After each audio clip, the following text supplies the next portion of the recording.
Once upon a time, me, Oliver, and my friend James went to the mountains in search of adventure. We packed our backpacks, necessary equipment, and loaded everything into the car. In the morning, after a cup of coffee, Jason and I set off on the road. It was a long 2-day drive. On the road, we sang songs and remembered funny moments from our childhood, so that the long road would not seem monotonous. On the second day of our journey, close to evening, James dozed off and I continued driving. I was having a hard time too, my eyes heavy with sleep. I fought to keep them open, but fatigue overcame me, and before I knew it, I was falling into sleep. Suddenly something hit the car, and I woke up with a jolt.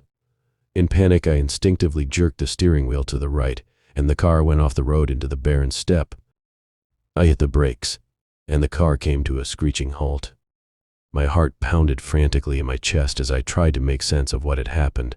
As I looked at James, who was asleep, I realized that he was oblivious to everything that was happening. Fear gripped me as I gazed into the darkness around us. The moonlight barely illuminated the desolate landscape, casting eerie shadows. We were alone, defenseless in this unfamiliar place. With trembling hands, I took the flashlight and stepped cautiously out of the car. The icy wind whispered through the shrubbery, sending shivers down my spine. I looked around, but there was no one in sight. Suddenly, behind me, I heard heavy breathing. I turned around and came face to face with a sight so horrifying that words cannot describe it. It was a creature radiating pure terror and frozen in place. I could not move. My feet were chained to the ground. Fear gripped me as I tried to comprehend what grotesque form had appeared before me. It defied all logic, a nightmarish mixture of flesh and bone. Its eyes burned with a predatory hunger that pierced my soul, robbing me of my courage. I tried to scream, but my voice failed me. A heavy silence hung in the air, broken only by the creature's heavy breathing. Its twisted limbs moved with terrifying grace, and every movement sent waves of terror through my body. In a moment of desperation, adrenaline rushed through me, breaking the grip of fear. I summoned all my strength and ran as fast as my trembling legs could carry me. The creature pursued me, its heavy footsteps growing closer with each passing second. My heart was pounding in my chest, my lungs greedy for air.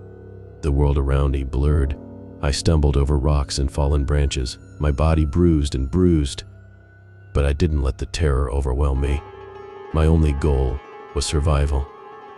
In the distance, I spotted a small cave nestled among the rocks. Gathering my last strength, I moved forward, praying for salvation from the nightmare that haunted me.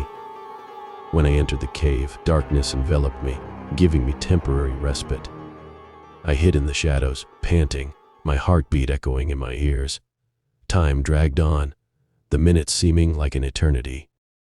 I waited anxiously, dreading the moment when the creature would find me. There was silence in the air. Then, as suddenly as it had appeared, the creature disappeared. The oppressive atmosphere dissolved, and a sense of relief swept over me. Slowly, cautiously, I stepped out of the safety of the cave, looking around for danger. James, still asleep in the car, was blissfully unaware of the horrors that had happened. I knew I had to wake him up and get out of this cursed place as soon as possible. When I woke my friend from his slumber, his eyes were blurred. I hurriedly recounted the frightening encounter, urging him to leave immediately. Starting the car, we rushed away from this nightmarish realm. After a few miles, James suddenly felt sick and I pulled over to the side of the road. James literally fell out of the car, and I walked over to him and saw something terrible. James's face began to deform, taking on the features of the monster that had been chasing me. A wave of horror swept over me as I realized that my friend was infected by the same creature that had been chasing me in the barren steppe. Panic swept over me as I realized the enormity of the situation. How had this happened? Was there any hope of saving him from this monstrous affliction? In a trembling voice, I begged my friend for answers, hoping to understand how he had become infected. But James lay on the ground, transforming into a monster. Despair overwhelmed me, and I made the agonizing decision to leave my infected friend behind. I realized that by staying with him, I was putting my own life at risk.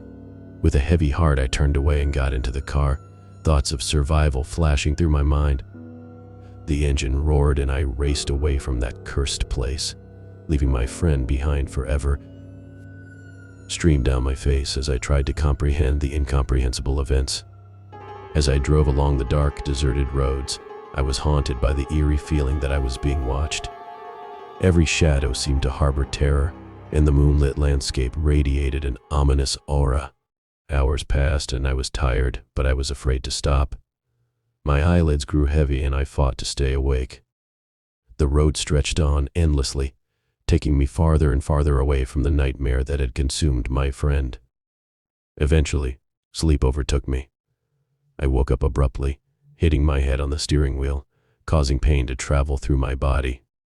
I turned to my left and saw James, disoriented and mumbling, stuck to the windshield. His face, once warm and friendly, looked exactly the same as it had before. I couldn't believe my eyes.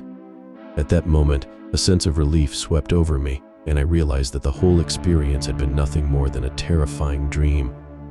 I hugged my friend, tears streaming down my face, overwhelmed with gratitude that he was safe and sound. James, however, still couldn't understand what had happened, leaving me to enjoy the surreal mix of emotions that came over me. The sun was waking up from behind the mountains, and we drove on all the way. James asked me what had happened and why I was so emotional, but I didn't dare to tell him. "Do you think I should have told him my dream?"